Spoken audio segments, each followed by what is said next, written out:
Kondisi longsor lintas Melabuh Tutut, tepatnya di kilometer 55 ya. Longsornya cukup parah. Kemarin sudah bisa dilewati karena sudah dibersihkan, tapi kembali longsor. Jadi ini lebih parah lagi.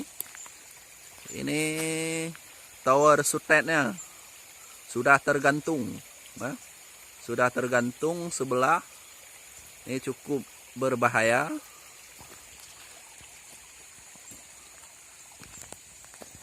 Ya, kita tunggu proses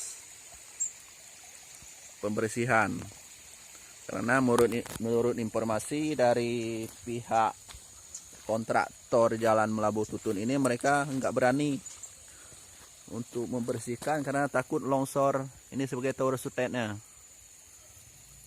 Demikian sekilas info.